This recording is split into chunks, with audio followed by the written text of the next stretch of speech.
It was the final quarter of my senior year at Northwestern. Springtime. It was early morning. I was standing on the edge of a meadow just south of Tech, the behemoth engineering building on campus. In my hands was a cardboard box. Inside of that box was our team's robot. Today was the annual McCormick School of Engineering annual robot competition. For any Northwestern grads, I would liken it to the techies version of the WANU show. There was a one time each year when the engineering seniors would emerge from the bowels of Tech and showcase their skills by bringing to life shoebox-sized, fully autonomous machines as a spectacle for their peers and professors. The sky was a blanket of gray. I watched from a distance as the crew finished setting up.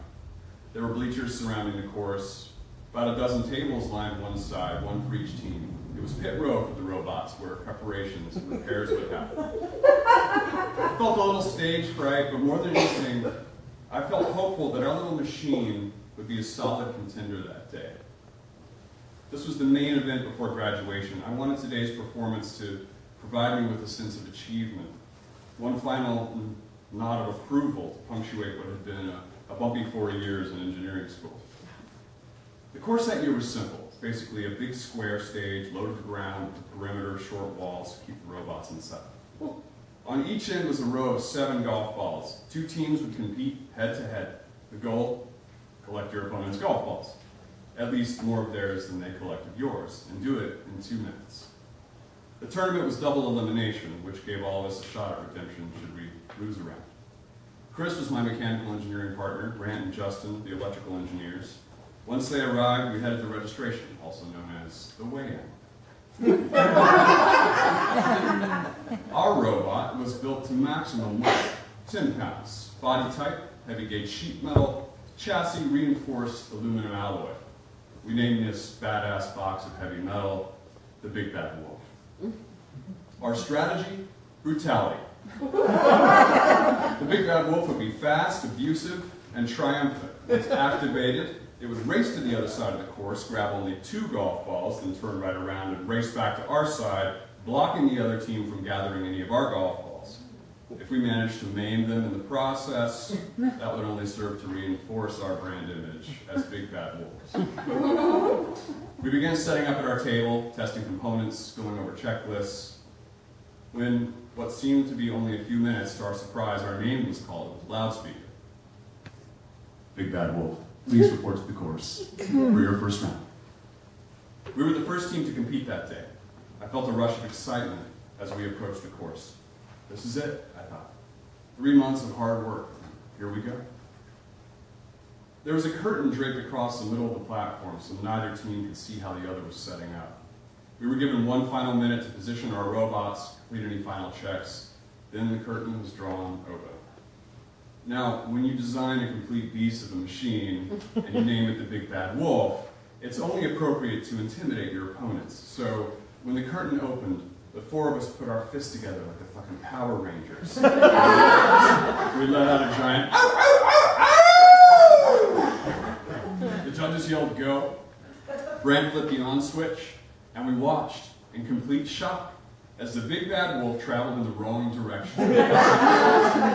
Not toward our opponent's side, but toward us. We programmed the Big Bad Wolf to travel 10 feet at maximum speed. But what I saw happening right at my feet was an act of self-punishment, as the Big Bad Wolf repeatedly slammed itself against our wall. Then the arms expanded and grabbed 2 of our own golf balls. Then the steering system kicked in and propelled the Big Bad Wolf 10 feet to the opposite side of the course, our opponent's side, and came to rest perfectly against their wall. This all happened in less than 30 seconds, which left our opponent's robot, basically a toddler's version of a Roomba, time to run the whole course and collect the rest of our golf balls and return to their side unscathed. Round 1 was over. They had all 14 golf balls on their side, and they had the Big Bad Wolf. Of course this was going to happen, I thought. I should have seen this coming. The 3 months of planning and building leading up to today were turbulent. In our initial test, the steering mechanism was overcome by the weight of the robot, and the torque from the extending arm spun the thing around like a top. These were fixable issues, but they stung deep, because I should have calculated these effects beforehand. How could I miss something so obvious?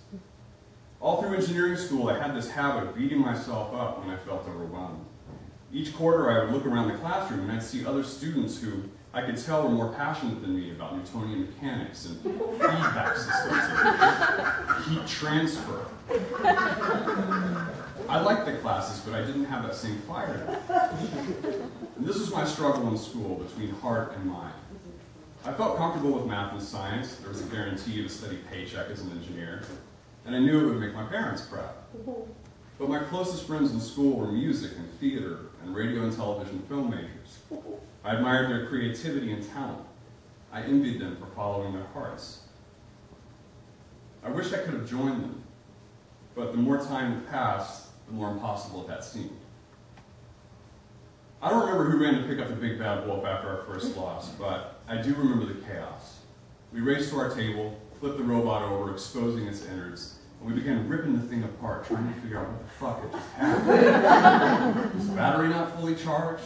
Was the steering system not reset properly? We were performing surgery without a diagnosis. And then, over the loudspeaker, we hear, "Big Bad Wolf, please report to the course for your elimination round."